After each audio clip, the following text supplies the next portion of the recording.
Today we're going to talk about something a little different.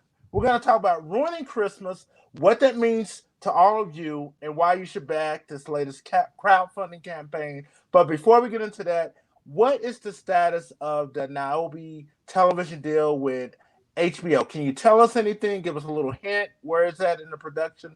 All I can say is we're in development. I'm not allowed to say anything else, but it's just the nature of the beast. The process is it's a big learning curve, big learning process, and the folks are really wanting whatever is best for the project. And obviously, this year with COVID, it's everything is the world has changed, Yeah, but yeah, all I can say is we're in development. I like that. I I like can't answer it anymore. that. So you're media trained. You're like, yes, I can't say anything yet, but Well, I could be like a politician. You ask me a question, I say, um, "Yeah, my grapefruits. They're really nice this morning." like, what if they have to do with the Yeah, question? exactly, exactly. Let me tell you about my grapefruits. I appreciate the question, Arthur, but my grapefruits they're sweeter than they were last year, so that's a good thing. And the American people love sweet grapefruits. This is true. And my grandma used to put cottage cheese on grapefruit. Just a side What? note. Yes, cottage cheese and grapefruit is a thing here. I don't know why, but some old people like it. I'm gonna have to check that out. I love cottages because I'm from England, and I love cheese. So cottage cheese and grapefruit. Let's mix all that together. Thank you, thanks, Grandma, for the tip. No, I see so many great television and movie projects that are kind of getting pushed to the back burner until the Sure. world figures out what's going on with this COVID situation. Yeah, And for a project like Niobe, there is so much that goes into that with the character designs and so forth. It sounds like it's going to be a very physical show just based off the comics. So yeah, we need COVID to go away so we can see this. That's all I gotta say. I appreciate it. I appreciate it very much. Yeah, it's a big world. It's a big, Niobe inhabits a big world. On a positive front, just touching base on Niobe, we have a character in the world of Niobe's world of Asunder, and her name is Dura. And Dura's first appearance was in the Dusu books, and she's kind of like Oh, this old shaman, right? And we've been developing her more and more. And actually, we're going to be doing a Niobe and Dura comic we'll probably kick that Kickstarter it for the first issue around March or April, and it is awesome. So, okay. so for Niobe fans that are wondering, like, are you still going to do Niobe comics? Yes, we're working on one right now, and it's going to be, and it's it's awesome. It's very much like if Yoda was training Luke and they were on the run. Dura is teaching Niobe her ways, but they're on the run, and Nice.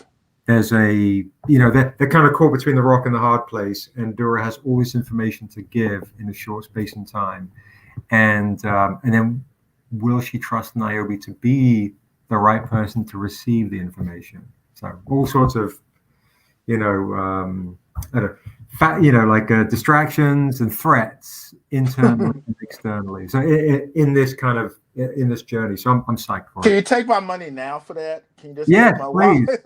just you take it.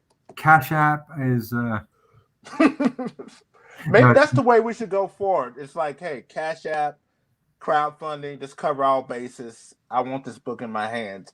Now, let's talk about Ruining Christmas, your sure. latest Kickstarter project, which is different from Stranger Comics. Y'all are known for high fantasy, Right. mythological type things, which is great, which is fantastic.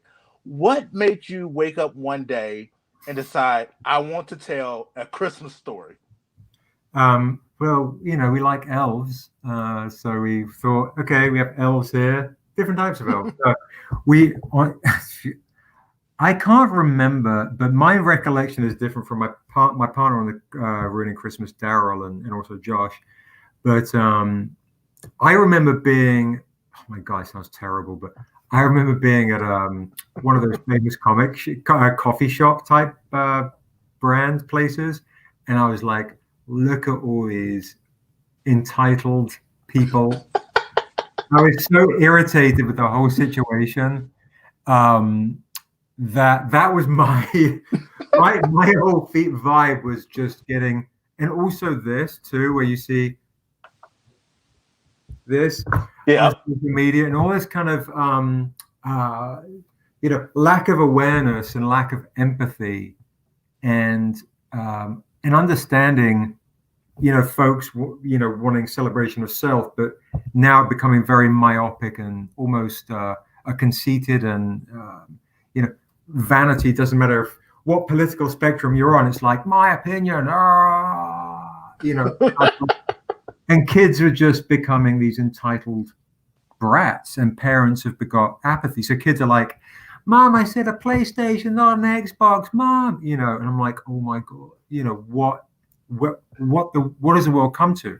Entitlement 101. Entitlement 101. And, and then me as a parent, that these kind of things, they kind of smack you in the face. I'm 47 now. So these kind of realities of the generational gaps are so different. So what we decided to do was say, okay, let's create a very irreverent tale.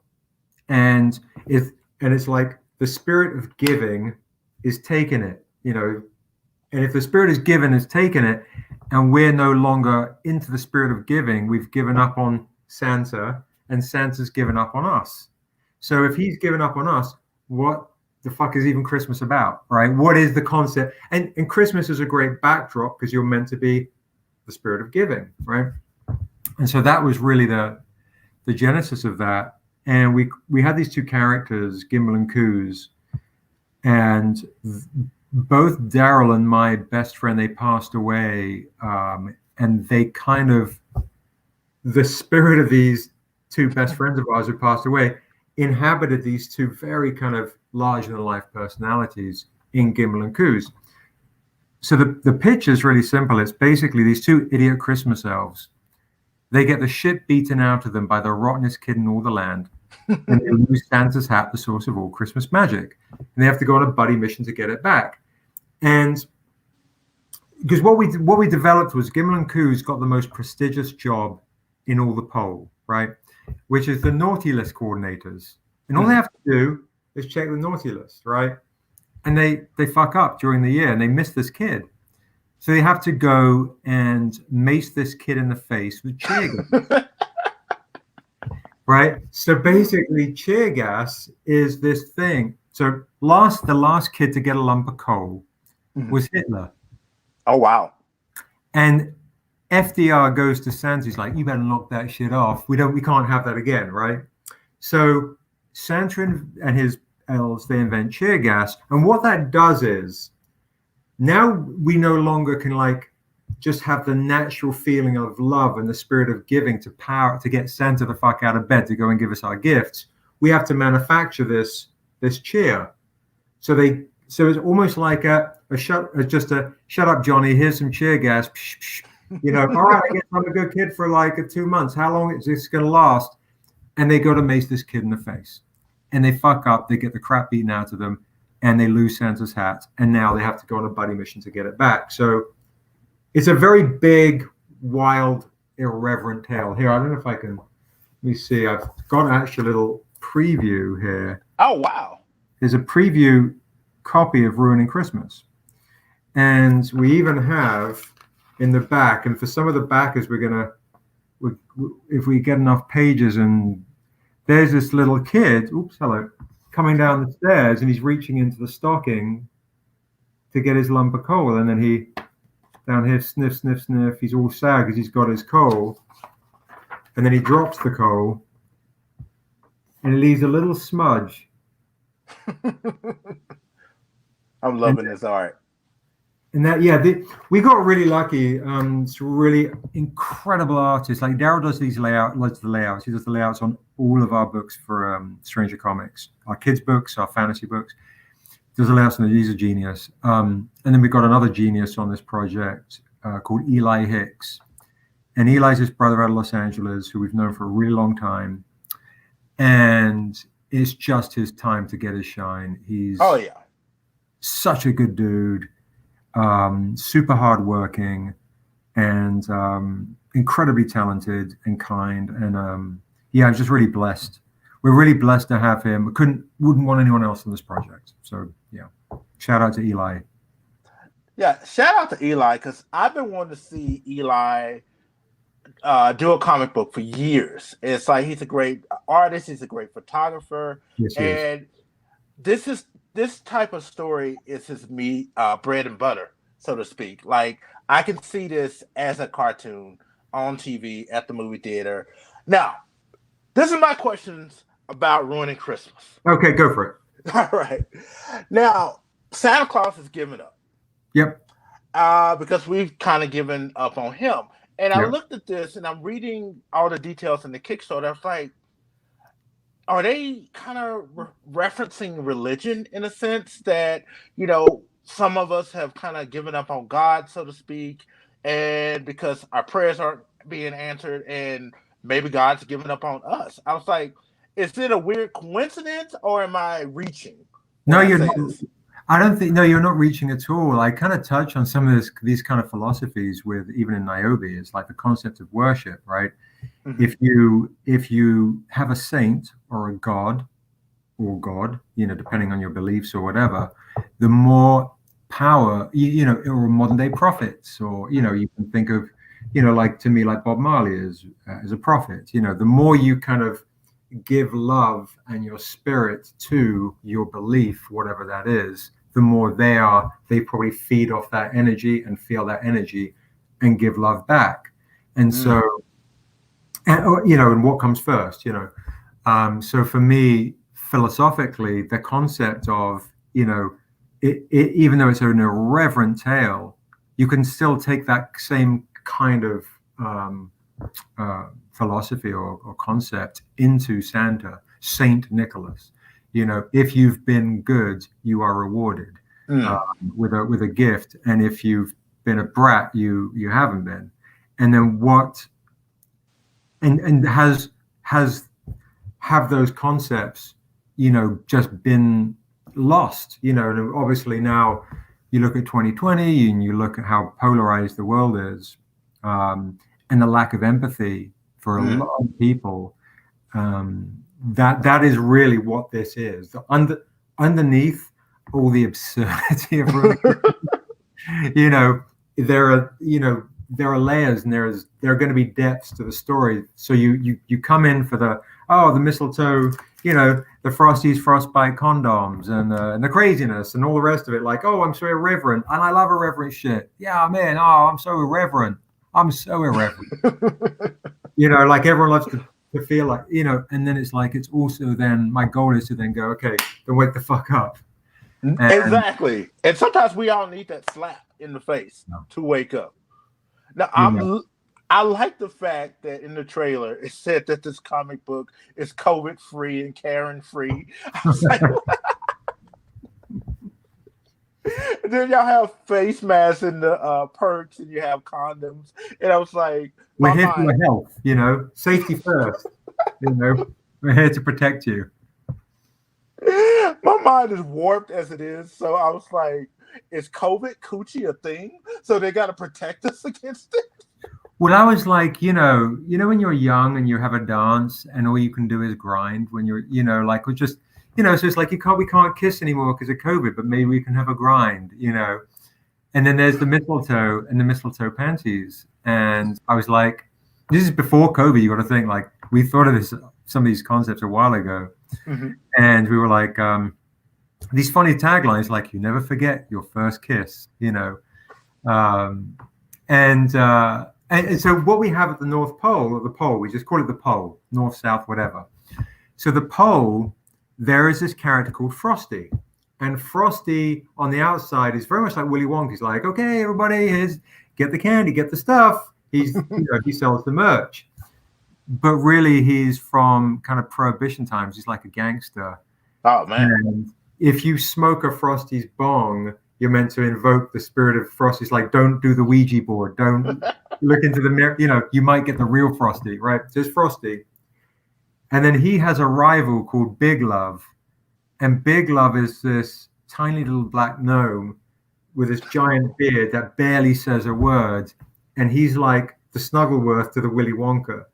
So we've got these rival gang type factions with the gnomes and the snowmen. I mean, it's really wacky and wild and fun. You know, their local hangout spot is Elves, the local strip club. You know, Nice. See, now I see why this is not for kids. yes, it's definitely not for kids, and that's what got me really concerned, because I was like, you know, look, if our show was on the air or we were like super freaking minted, I was like, oh, okay, no one's going to be like, I thought these people were all about the children and fuck these guys, you know. And it's like, yeah, how do you make children? You know, like, I'm a 3-dimensional person. This comic is for children here. The Untamed, where you first meet Niobe, that's a very dark story, and that shouldn't be read for kids. The Niobe Shear's life is for kids. Niobe Shear's death is a little older. Ruining Christmas is not for kids. I do kids books for 3 to 5-year-olds. You know, so we're a publishing company. You know, so, exactly. But it was scary, to be honest, Arthur. It was like, I know I'm going to upset some folks that go, but I thought you have a semi-afro. I thought you were spiritual, you know, and this doesn't feel like that. So I understand, you know, but then some folks honestly have been like, oh my God, this is great. And a lot of folks. So I think the more people that have seen it that have gone, and also I'm kind of at this point where I'm like, we've got to be able to laugh at the absurdity of 2020 and ourselves. You really do. And what better way than some Christmas elves, some gangster snowmen? Now, it's 5 elves in total that team up, right? We've got, well, on the cover, you've seen those five folks. Is basically, on their cover was Gimel and Coos. We've got this sister named the Red Rogue. And the Red Rogue, I'm not going to give away who she is, but she is, her nickname there is also Snowcat, because she's kind of got similar powers to Kitty Pryde, but she can fade in and out of snow, right? So she's another Christmas elf. She was the first elf to ever get kicked out of the factory, because she realized Santa was becoming a bit of a waster, a bit of a meth addict, and he was just losing it. And so she basically steals his belt, his magic belt. And so she's really one of the people that goes around and saves Christmas for the last however many years, but no one really knows her. So she's another character. We've also got Easy B, the Easter Bunny. He's like, he's a gangster, but in the sense that it's like, he's got a zipper, he can get you whatever you want. He's like, all right, I've got this. All right, he's a local market salesman, you know, Easy B. And then we've got Little Paddy, who is like the great grandson of St. Patrick. And he's got he's got the rocker tattoos of the rainbow and the pots of gold on his tummy, and a tramp stamp of a 4-leaf clover on his tummy.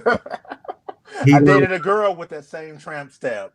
And I see what you're doing here. You're setting this up for ruining Easter. You got it. St. Patrick's Day. Yeah, absolutely. You've got it 100%.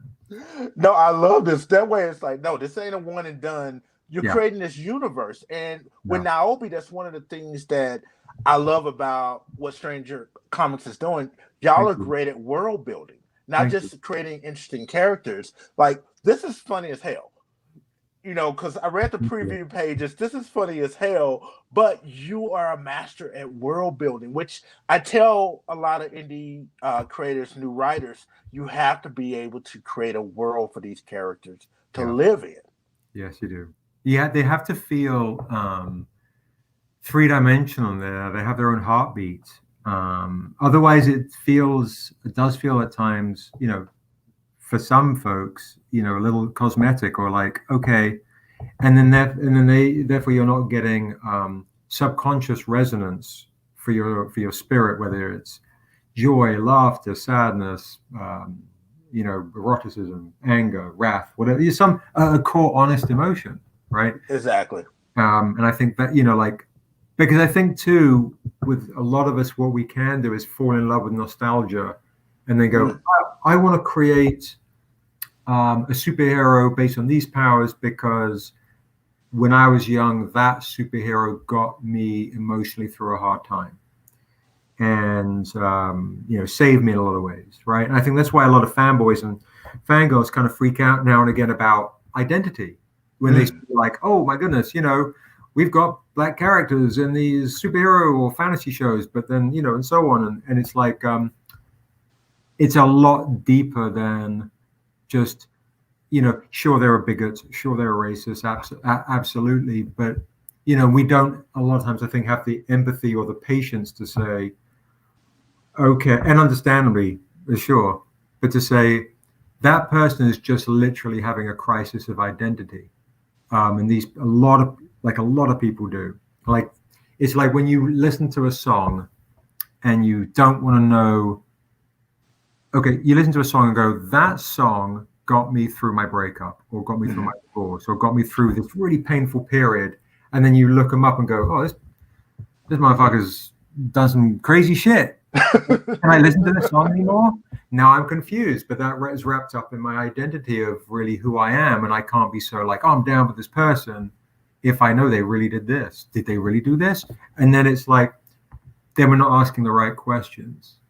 It's funny that you say that, and I'm sorry, I didn't mean to cut you off. No, you're good. I'm such a rambler, dude. No, I just did an episode on celebrity worship. Yeah. Oh, interesting. And the dangers of that, and everything you're saying, I'm thinking in my mind. I'm 45. When I grew up, when it's whatever musician, celebrity, whoever it was, I hear their song. I don't know too much about them. Yeah. So I build up this mystique in my head, but now with social media, that same person we've idolized, we were like, wow, he's an idiot. Yeah. Should I still like this song? This guy is a freaking idiot. Did he even write it? And that division between celebrity and fan, it's been blurred. Yeah, it's completely, because there's now also a unrealistic presentation of celebrity that we think we're connected. We're really not. So we think we have access. We think we know them because they post something and it's like another freaking image of, I'm going to sound like an old man if I'm not careful, but like just an image, right? And it's like, oh, did you see so and so? Oh, yeah, such a queen and blah blah blah, and I'm so la la la la la, and it's whatever they say and do. I mean, and it's like, yeah, but they're still a million miles away from you. But it's this concept of access, and then this concept of access is then serious, an unrealistic familiarity. That we now are connected, but you're not really. You're just what is clever on this. You're a follower. So now you've become a follower, just subconsciously, just in that mindset. You're not a friend. You don't know this person. You are a follower. More to that, you're a consumer. Right. It's like I can follow you on social media, and like, oh, Sebastian A. Jones, he's deep. He's this. He's that. Oh. He got me through my day. Then I find out 5 months later, you don't even handle your social media. You have a PR rep that sends out all your tweets and replies and stuff like that. And it's the craziest thing. Right. It is the disconnect. It really is. It's hard for me with social media too, because I'm so like, it's literally being, one of my executives was very much like, I'm very accessible. Like at a convention, I'm super accessible. I'm an accessible kind of person, and I like the interaction with the fans because it really means a lot to see. It helps me too when I'm in the lab and I'm staring at the four walls, going like, "Is this any good?" And someone has something really positive to say, like, "Oh, when I met you," or when I read this, or something that really helped me out through. Or inspired me to go to college. Like I get some incredibly kind messages, and then at times I get some very unkind messages, and it's like figuring out the accessibility to me, and then also like we're talking about celebrities that we have looked up to, maybe where someone's going to look at me and go, oh wait. they're going to catch me at a bad day, or they're going to learn something about me that they might not like, and that's That's true. fine, right? And you go, oh, now they're cancelled, and now they're obviously this person, and now you can look all the way back to the Beatles when John Lennon cracked a joke because he's British, and that's what British people do, and say the Beatles is bigger than Jesus, and he's like, of course, and he's like, he had to clarify, like, I was joking, of course we're not, but as soon as he said it, everyone was breaking all the Beatles records. Are like, oh my God, like, goodness gracious, how quick are folks to want to be able to be angry at something to make a lot of what they're going through seem important at that time, or in their own moment of time, like, cancel this. Fake outrage. Yeah, it's crazy how people will dig up tweets or whatever posts from 10, 15 years ago yep. and still want to hold that person accountable. And I'm Right. like, hopefully they're a different person 10, 15 years, removed from that situation. I look at celebrities. We were talking about, like, growing up. I used to watch The Cosby Show. I didn't have a father figure in my life, so Bill Cosby was my father figure. Right. And now you see the situation he's in, and you kind of, it's like, okay, he helped me get through points in my life, Right. but he's still a human being. And that's the thing that people forget when they idolize celebrities, is that they're people too. They're gonna make mistakes. They're gonna do good things. They're gonna do bad things. And we kind of gotta pick and choose what we as human beings look at for morality and ethics and things of that nature, and not always look at somebody else to give that to us to make us feel good and validate ourselves. That's very true. I mean, that's really well put. I wrestle with that stuff a lot, I mean, and I think we do pick and choose, though, for our own sense of morality or our own needs. And I see this a lot too. Like, people do posts on Facebook that they know will get like, oh, fuck Dave Chappelle. He made a joke about X, Y, and Z. And then, oh yeah, fucking, right? And it's like, okay, is that how you feel? Are you doing it because that's how you feel at the moment?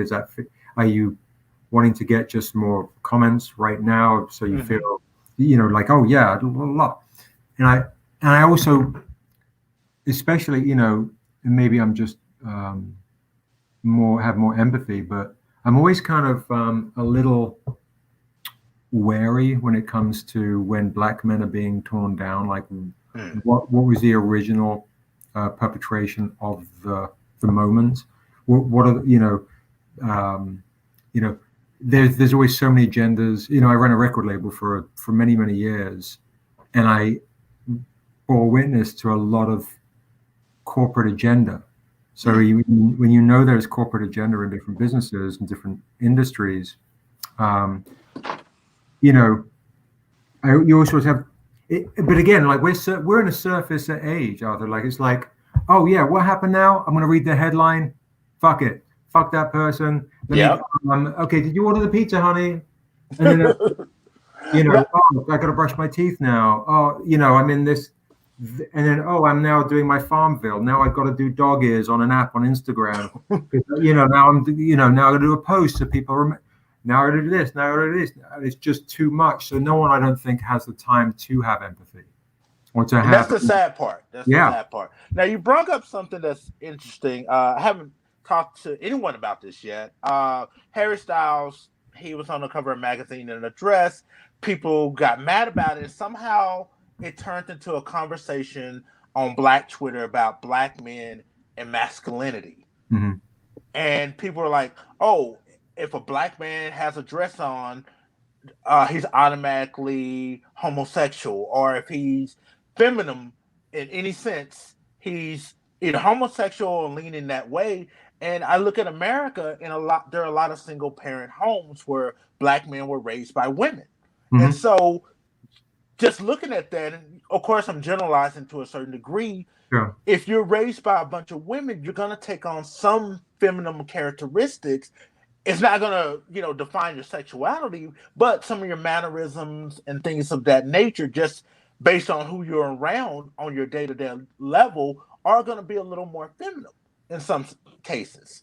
So what are your thoughts on the media and its portrayal of black masculinity?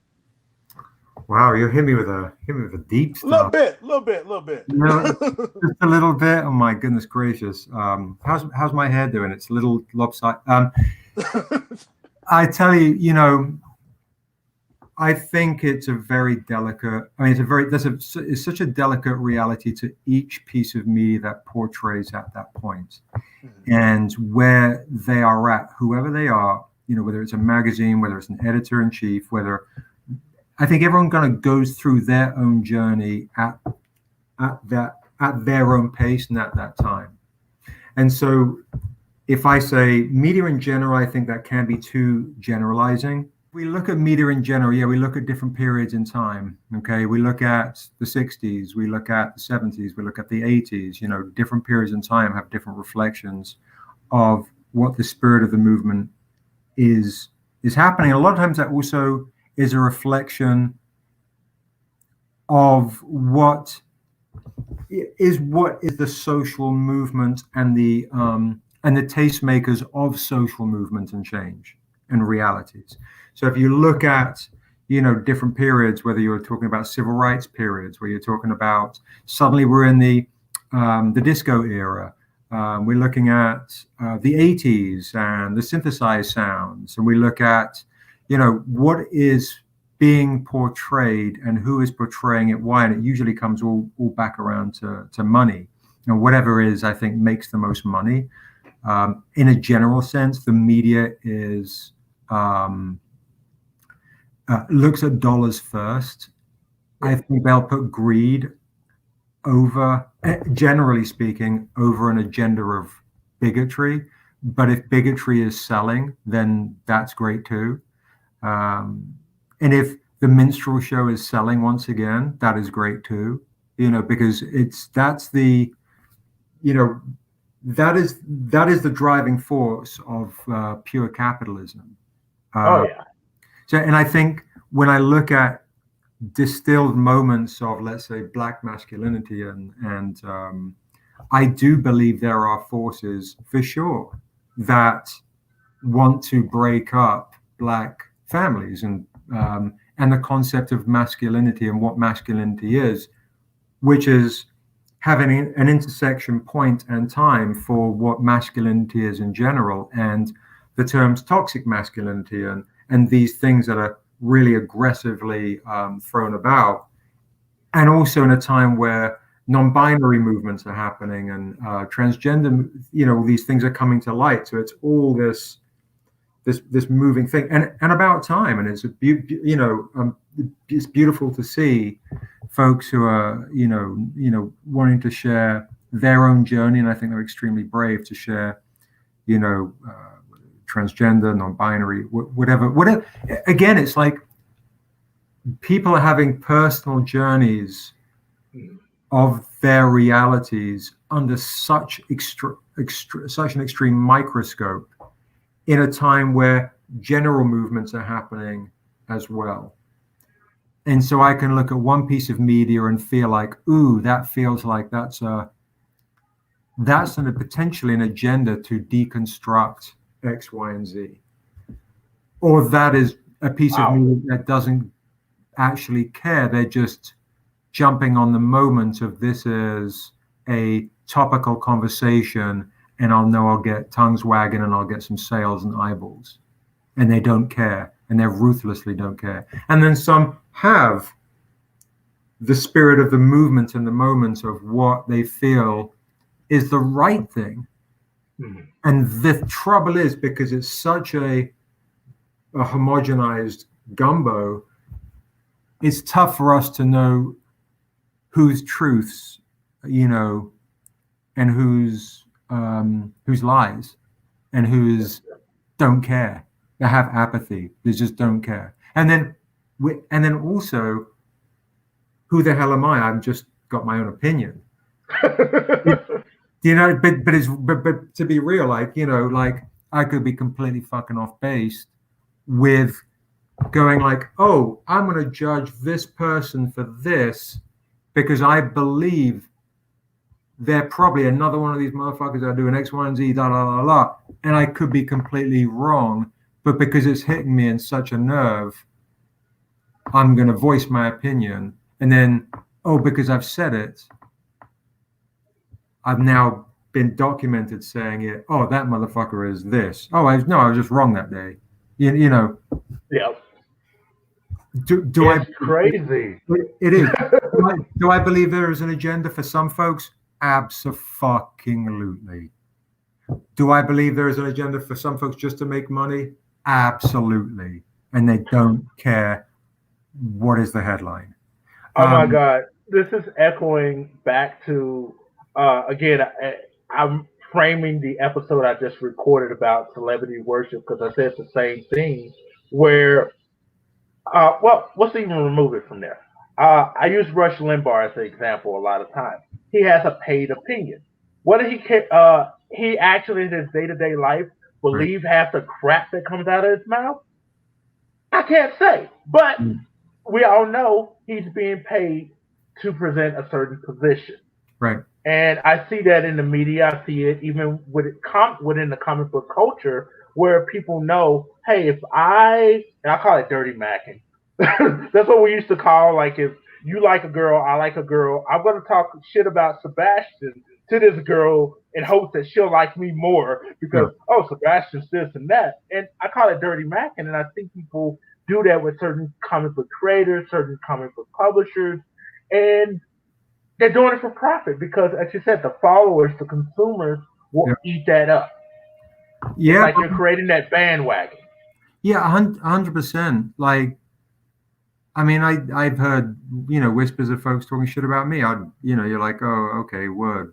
All right. I mean, and then there's some folks that are like really, really good, decent people that are very happy for me, and vice versa, and I think that's, again, it's just it's really it's like James Brown would say, like, I got mine, don't worry about his. Yep. If I make $100 and another publishing company makes $1,000, I still make $100. Yep. If they make $1, I still make $100. So I just will focus on me making $100 and support whoever's kind of, who I think seems like a nice person, and I'll do my best to be supportive. And hope they do the same. And if they don't, that's kind of on them, and it's just how I choose to react. Is how I choose. I love that. Why are we counting other people's money? I've never understood that. I think it's just in our nature, bro. It's like we're as human beings, we're competitive. Whether it's like, like, oh, am I smarter than this dude? Am I better looking than this dude? Do I have bigger muscles than this dude? Do I, and then collectively, can our village be your village? Can our state be your state? Can our country be your country? At what? Sports, fighting, girls, guys, so I think just by nature, our ego is measured by someone else's X, Y, and Z. And if we are confident in our field, like we go, like, well, what's my security blanket, right? Okay, I go, all right, the things that I can kind of say, oh, well, if all else fails, I'm really good at X or Y or Z. Let's say it's just one thing. I'm really good at writing, let's say just that as an example. Or let's say swimming, right? I'm really good at swimming. But I go and I go like, well, those guys, fuck that. They're better than me at that. Well, shit, that's my gift. And that's what I've got. And this comes back around to identity. And I think that's what so many people are so lost in general movements, whether it's faith, whether it's politics, whether it's community, the ideals of how to raise families, the ideals of how to celebrate festivities, anything is wrapped up in identity and ego. And we are conditioned for that. We are conditioned that our religion is the only religion, whatever that religion is. We are not. We are conditioned to our country is better than any other country, and if you say anything different, you must therefore leave it, as opposed to just want better for it. We are conditioned to not then say, "Oh, I could be wrong." That's why my favorite quote, although I'm going to butcher it, is Malcolm X is like, "Don't be in such a hurry to condemn those who don't think like you do or act like you do now, because there once was a time you didn't think or act like you do today." Meaning, you might be like, "Oh my God, Arthur, this is it. I'm telling you the reality. This is fact." Like the kids say, facts. Yeah. Right. This is it. And then 10 years back, I could look back and go, "Oh, dude, I was fucking stupid." Exactly. If people forget, Malcolm X was Malcolm Little. Right. He did a lot of dirt. Yep. And I get where he's going from that, because I have some family members that found God, so to speak, and now they're super judgy. Not saying everybody that finds God is super judgy. I'm just talking about these members of my family that found God, and now they, like you said, they forgot, hey, I used to do that same thing that person over there is doing. Why am I trying to condemn them? Right. Instead of trying to help them. It's this concept of feeling like they've solved it, right? So if you feel like, if let's say they're decent people, but they're judgy, right? If you feel like, "Oh, wait a minute, I've got it figured out, bro. Like, I just had a revelation. I've now read this passage. I've had this moment where I've suddenly walked in the light, or I feel like I've I've had a born again moment, or whatever those cases are. I feel like I've got it figured out. I'm now walking in the light. I'm walking with God, or it doesn't have to be God, or whatever it is. It could be anything. I've got it figured out. I am happy.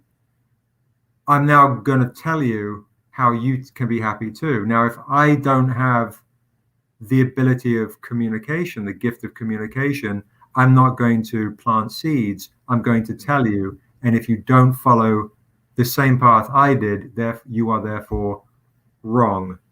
And I think that's the problem with a lot of, the concept of missionary is you might be going, but you might be bringing the same ultimate center of the maze. These motherfuckers actually might be already got to the center of the maze quicker than you did, but you're going like, "No, you got there through the wrong entrance. My entrance is the only entrance you should get to the center of the maze." Maybe they were already there. Maybe maybe they're chilling with God already.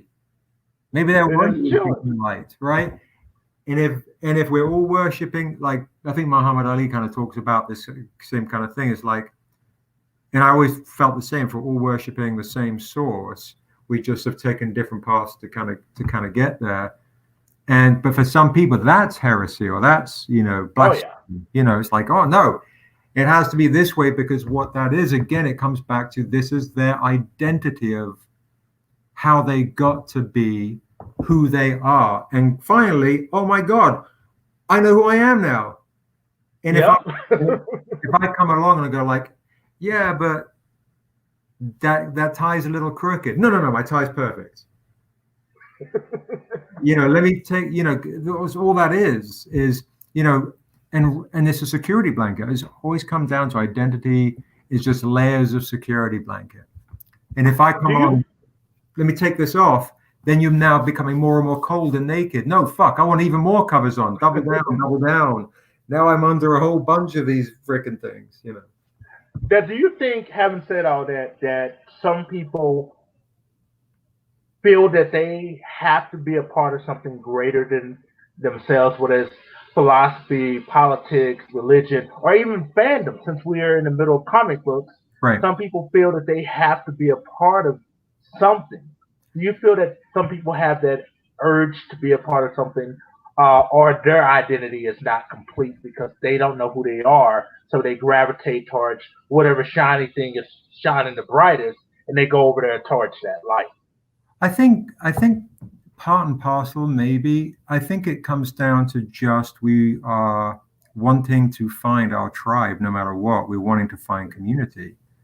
We're wanting to find acceptance within a family of sorts. It doesn't matter if it's your local football team, or a gang, to your prayer group, to your knitting class, to your Dungeons and Dragons group, to you're going to the Raiders game every weekend and you're hanging out. Doesn't matter if you're black, white, Mexican, young, old, rich, poor. We're all pouring our spirit towards one common goal, which is hoping the Raiders beat whoever that weekend, right?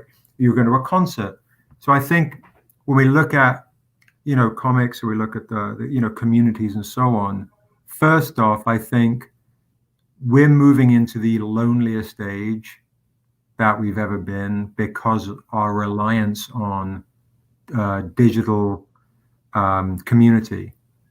And so the more we're reliant on it, the more it needs to feed us. It's like a demon that needs to get fed. No, I agree 100%. And so it doesn't, I don't knock folks that want to find like they're part of a group and like, hey, and and shit. I mean, me too. It's not, it's this fine balance between, some days it's like, just as a normal person, I'm like, some days I'm like, I'm kind of a shit. And then other days I'm like, I'm kind of shit. I don't know if this is any good. I don't know if I'm any good. What the fuck am I even doing? So I think that, just that feel of wanting to feel a part of something is just it's just fundamental human nature. And the sad thing is, I think our reliance on not physical interaction and community, and now, and it's very difficult, obviously COVID as well, and just the movement of social media, we've become even more, I think, addicted to social validation. I remember watching something where this guy was talking about it, kind of like an endorphin release, like a drug, Yeah. Where I'm playing my plug. No worries. Where basically this guy was like, so basically this I'm guy, listening. if you have a text, a little like, oh shit, someone texted me. It's like, back in the days, they have it in movies, like, you have no messages, and you feel really deflated. You have one message, but it's it's your family member again checking on you. Like, God dang it, that's not who I was hoping it was going to be a business call or a girlfriend or something. And he likened it to slot machines, where if you've got 3 lemons come up, boom, boom, boom, you win a bunch of stuff, and endorphin release, and excitement and joy, so you've got to do it again. And he's like, now it's also the same. You have a like, you have a follower, you have a comment. And every time you see it, it gives you a release of an endorphin. So you then it becomes an addiction that you need it more and more. And then now you're reliant. And then it's like, oh, no one's clicking like on my shit anymore. It's crazy. No one cares. And so then you've had your endorphin let down, and now you're in a funk, and now you're in a mood, and now you're depressed because you're not accepted. That's why cyberbullying is so crazy, and people can be, I think they mask a lot of it too with petty behavior. Like, yeah. I'm just being petty.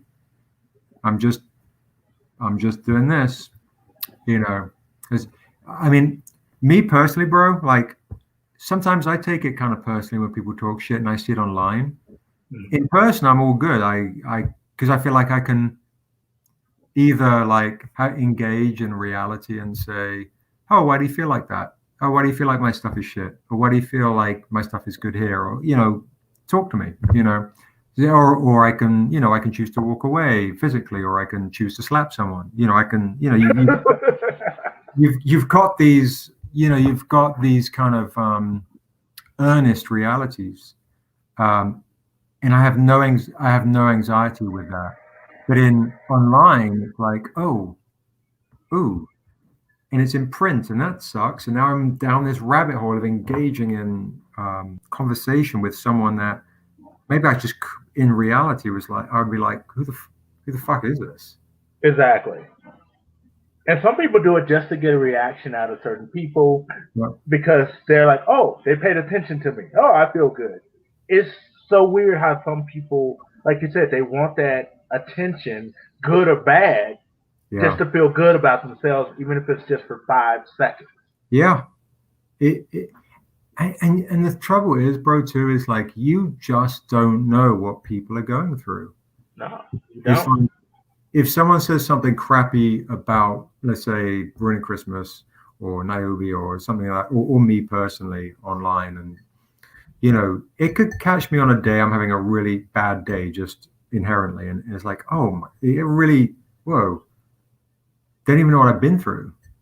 No one, like, because you don't advertise on social media, or I don't, at least, like, you generally like, oh, my day's X, Y, and Z, to keep, because I also have to remain professional with, my business, even if I'm being, crazy with my ruining Christmas shit, it's still like, this is it. Yeah. But, and I also try and take it to a little bit with a pinch of salt too, when someone might be on the attack, because it comes back to like, well, maybe you're going through some shit and you're just an insecure fuck that needs to have a vent. And you're using me as your venting tool. Like, dude, like there is shit, literally. There are people that I've seen talk lies about me and the company that is so bizarre. Oh, wow. Yeah, so bizarre. Like, there's some lies that, our HBO deal never happened, that I made it all up. And I'm like, to sell extra comic books. It's like so incredulous. It's so fucking crazy. There are other shit that I hear that I want to get into, but that you go, wow, you can literally start a lie or a rumor about someone and affect their career and their livelihood. And it's like, I know some of these people too. And I'm like, I see people also that rip me off like left, right, and center, and get a lot of shine. Like, you're like, oh, okay, cool. It's it's crazy. Yeah, it is. Sometimes that shit can be like disheartening, but I have to try and remain very resolute in, well, my shit is my shit. Yeah. And I am who I am. And if someone wants to create a false narrative or whatever the case is, comes back to how I choose to react. That's true. And a lot of times we react off emotion at that moment instead of taking a step back and looking at the situation for what it is. Some people want their reaction out of you. Yep. Some people, they want clout, so to speak. Like, oh, look what I got him to do. And it's crazy because you forget who you are in that moment because you're like either defending yourself or defending something that you have going on. And you're like, why am I giving this person I don't know my attention? Yes, any of my energy whatsoever. Yeah, it's hard enough just fucking living life, man. It's making comics. This shit ain't easy. No, it's not easy. It's not cheap. It's a lot of sacrifice, and you do hit those kind of reactionary moments too, where it's like, okay, bet I know who this person is, and maybe I will see them one day, and then you're like, no, but I'm a dad. I can't do any of that shit. I'm not a crazy teenager. But they're also affecting me, right? And maybe my ability to feed my kids. So maybe they should, and you just, yeah, bro. I just try and literally just be like, fuck it, just head down and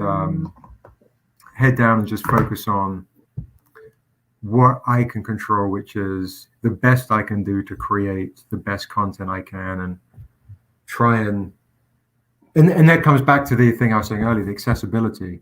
Yeah. like even just having, even this conversation with you, it's like, oh shit, this is obviously these are delicate subjects. It's like, oh, I get nervous talking about it. Yeah. You know, like, because I know for some folks, I've got a bit of a target. And also just even me saying that just even sounds arrogant. It's the last thing I want to come across as.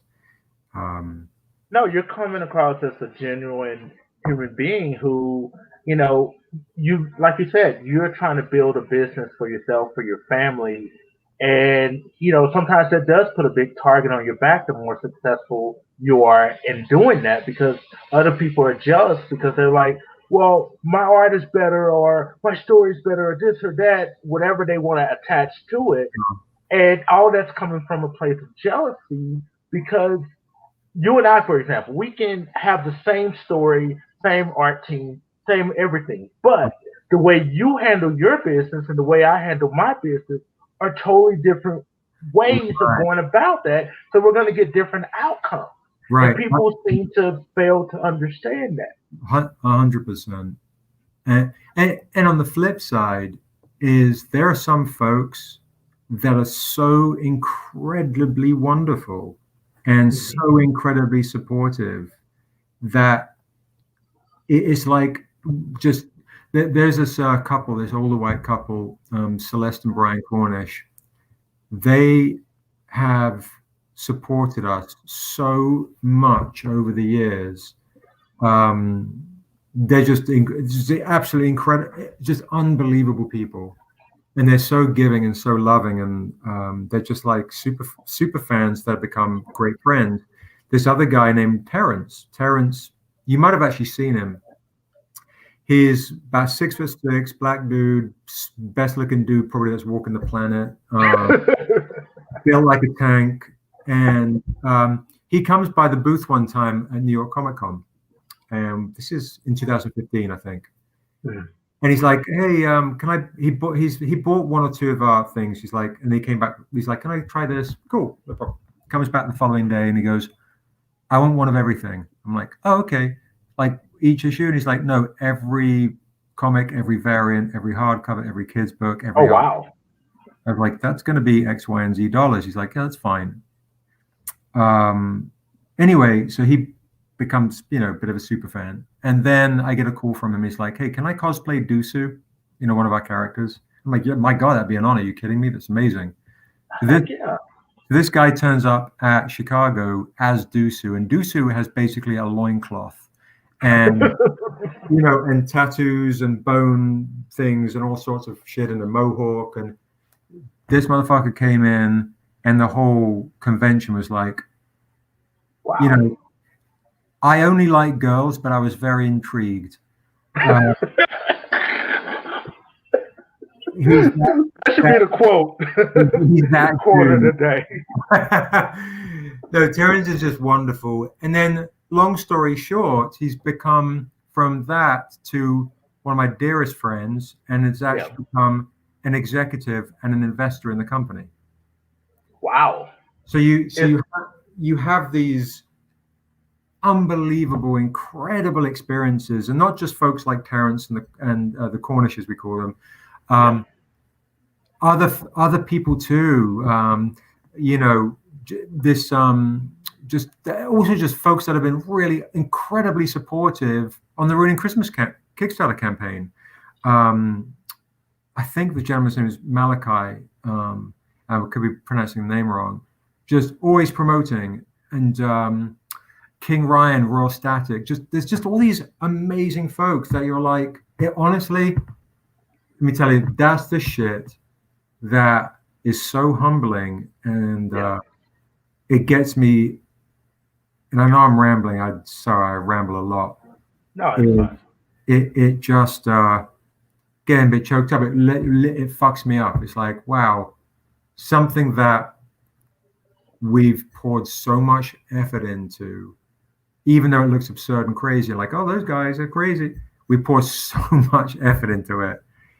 And what that does is, and this is why for those folks that say, that talk shit or whatever, like, I could give less than a fuck about their being. even though what they're going through, their identity issues, whatever they're going through. I have literally spent my hours away from my son and the people that I love, and more importantly, the ones that love me, because I'm following my dreams, to do this stuff. And now and again, I look back, bro, straight up and go like, yeah, I'm proud of the work that we've done. But sometimes I'm like, did I make the right choice? Would it have been better had I just spent time with my son and not work 7 days a week? And, so for fun, like those are the things that's just so, you're 47 and just look back and go like, oh shit, is this worth it? Is this right? I feel like it is, Yeah. but And that's an individual, answer. It's like, what's right?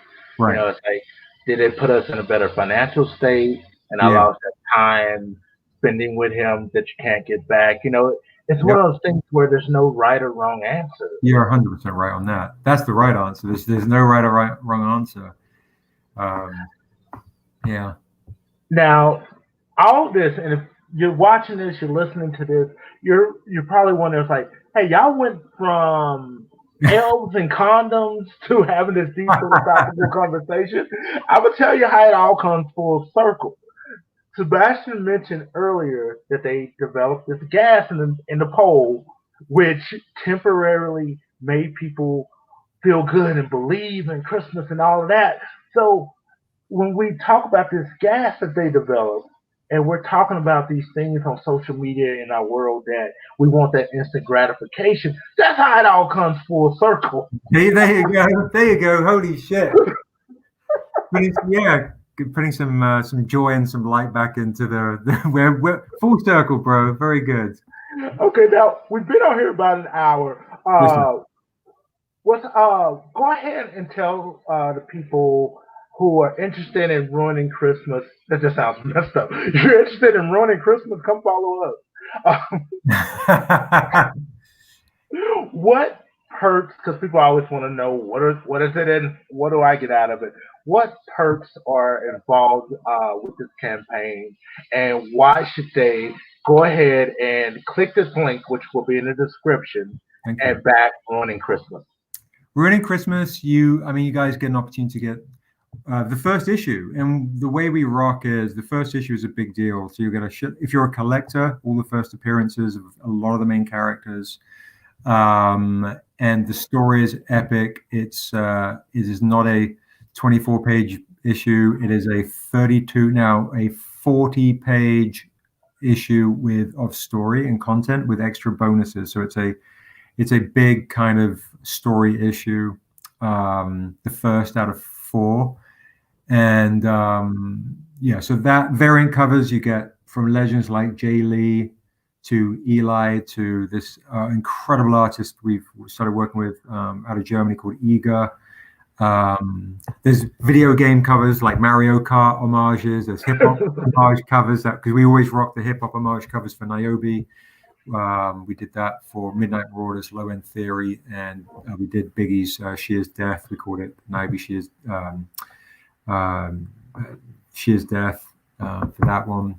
And then we've got, and for this one, we've got EWA, Straight Out of Pole, and we've got Elfcast, Stockonia, like crazy homages by Eli, amazing shit. Oil painting covers. We've also got merch, mistletoe thongs, face mask, mistletoe thingies. We've got condoms. We've got t-shirts. Oh, so I'm from England, if you couldn't guess, right? So we've got these. So, okay, I know the whole thing out here in America is like, get the tea, So I was like, oh, that's funny. Get the t-shirt. But they're tea brands. They're homages to tea brands on the t-shirts. So I drink this tea called PG Tips. So I've got this t-shirt called RC Just the Tips, because just the tip is good for the soul. So it's very, very, very absurd. And then we've got, instead of oolong tea, we've got Big Love's long tea. And of course, he's got the rival magnum-sized condoms to Frosty's frostbite condoms because he needs, for the bigger love in you. We've got medium-sized love for like, for us kind of average folks. We've got the big love folks. The big love condoms for the bigger lovers out there. God bless you. So yeah, there's something, there's something for everyone, all size, for every size of folk out there. But Every size of folk. it's fun. It's fun. It's just come and have a giggle, an irreverent giggle. You'll find us at You just type in Ruining Christmas on the Kickstarter campaign, and you'll see all sorts of crazy irreverent shit. This is the kind of book that we need right now. Like I said, I know we got a little deep, but this is a hilarious book. We need a laugh. Yes. We need to feel something. Elf is one of my favorite Christmas movies. Oh, I love that movie. And this book reminds me of that sense of humor times 10 because it's not PC and there's actually a good story in here. We need to laugh, people, because everything is so super serious. I say this, we just have this real long series. I know. You have to edit all that shit out. This is going to be 5 seconds. But if you need to laugh, if you need to feel good when in this pandemic, when in this post-election time, back Ruining Christmas, Sebastian should be a stand-up comic as well as a philosopher. Oh shit, that's hilarious. That's comedy. Yeah, I'm gonna find out you're in Nevada somewhere, at Burning Man. It's like, hey. I'm gonna be the comedian that's like in like some podunk bar with like three people and 3 teeth between folks, and I'll be telling my stand-up jokes and failing miserably. But you'll have a good story from it. I will. Yeah, and I have to use Facebook advertising to let people know about it because shit is difficult to get the word out these days. It really is. But again, I want all y'all watching this back Ruining Christmas. Sebastian Jones, I thank you for the conversation. It wasn't an interview; it was a conversation. I really do thank you for that. I got a lot out of it. I hope people watching this will get a lot out of it. I want them to check out Stranger Comics website. They got a lot of comics on there. Check out the Kickstarter. Support this man in his mission because he's bringing integrity back to comics in a time that people thought it was lost. He isn't politicking. He isn't dividing, conquering, none of that. He's just a man trying to feed his family, and I salute him for that. Thank you, bro. I appreciate that. I really do. All right. I mean every word of it. But Sebastian, my woman's been like, can I come in the room now?